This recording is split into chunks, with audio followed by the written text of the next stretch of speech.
এগিয়ে এলো দীঘা জগন্নাথ মন্দির উদ্বোধনের দিন। খুশির হাওয়া সমুদ্র শহরে। জেলা তথা রাজ্যের পর্যটন মুকুটের বাড়তি উন্মাদনা যোগ করেছে দীঘা জগন্নাথ মন্দির। মন্দির নির্মাণ শুরুর দিন থেকেই সাধারণ মানুষের কৌতূহলের শেষ নেই। এখন মন্দির নির্মাণের শেষ পর্যায়ের ব্যস্ততা। মন্দির নির্মাণ সহ পরিকাঠামো উন্নয়নের যাবতীয় কাজ প্রায় শেষের পথে। ইতিমধ্যেই সম্প্রতি সময়ে দীঘায় এসে রাজ্যের মুখ্যমন্ত্রী মন্দির উদ্বোধনের দিনক্ষণ স্থির করে দিয়েছিলেন, কিন্তু আবারও মুখ্যমন্ত্রী মন্দির উদ্বোধনে দিনক্ষণ এগিয়ে নিয়ে এলেন, আর তাতেই খুশির হাওয়া সমুদ্র শহরে। পুরীর আদলে দীঘায় জগন্নাথ মন্দির নির্মাণ কাজ শেষ পর্যায়ে। বর্তমানে দ্রুততার সঙ্গে চৈতন্যতার ঘাট নির্মাণের কাজ চলছে।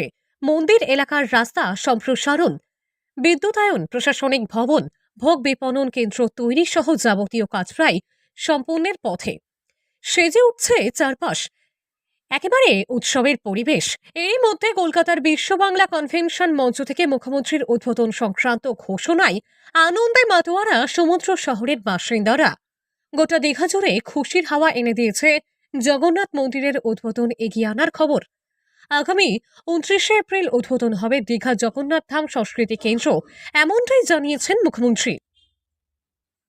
ওল্ড দীঘা ও নিউ দীঘা মাঝে 20 একর জমির উপর 200 কোটিরও বেশি টাকা খরচে তৈরি দীঘা জগন্নাথ মন্দির রাজ্যের পর্যটন মুকুটে বাড়তি পালক এনে দিয়েছে। এরপরে আগামী দিনে এই প্রকল্পকে ঘিরে সমুদ্রকন্যা দীঘার পর্যটনের ভবিষ্যৎ এখন আরো বেশি উজ্জ্বল। দীঘা শুধুমাত্র আর সমুদ্র কেন্দ্রিক পর্যটন কেন্দ্র না, বরং মন্দির কেন্দ্রিক ধর্মীয় পর্যটন কেন্দ্রে বদলে যাবে। মন্দির নির্মাণ শুরুর দিন থেকেই মন্দির উদ্বোধন হওয়া নিয়ে আগ্রহ আছে সংশ্লিষ্ট সকলের মধ্যে। ফলে উদ্বোধনের তারিখ এগিয়ে আসা নিয়ে উন্মাদনা লক্ষ্য করা গেছে স্থানীয়দের মধ্যে। এ বিষয়ে দীঘা শঙ্করপুর হোটেলিয়ার্স অ্যাসোসিয়েশনের যুগ্ম সম্পাদক বিপ্রদাস চক্রবর্তী বলেন, শুভ কাজ যত তাড়াতাড়ি এগিয়ে আসে ভালো। জগন্নাথ মন্দির নিয়ে পর্যটকদের মধ্যে একটা আলাদা আবেগ তৈরি হয়েছে। সকলেই উদ্বোধনী অনুষ্ঠানে হাজির থাকতে চান। শ্রীক্ষেত্র পুরীর জগন্নাথ মন্দিরের আদলে নির্মিত প্রায় সমান উচ্চতার এই কলিঙ্গ স্থাপত্য নির্মাণ 24শে ডিসেম্বর এসে দেখে গিয়েছিলেন মুখ্যমন্ত্রী মমতা ব্যানার্জি। 11ই ডিসেম্বর পরিদর্শন শেষে মন্দির উদ্বোধনের তারিখ ঘোষণা করেছিলেন মুখ্যমন্ত্রী। 30শে এপ্রিল অক্ষয় তৃতীয়ার দিন মন্দির উদ্বোধনের তারিখ স্থির হয়েছিল, কিন্তু তিথি মেনে 29শে এপ্রিল থেকেই শুরু হবে পূজার্চনা।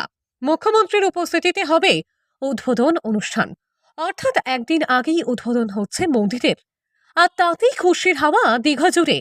পূর্ব মেদিনীপুর জেলা দীঘা থেকে সৈকত শ্রীর রিপোর্ট, লোকাল 18 বাংলা।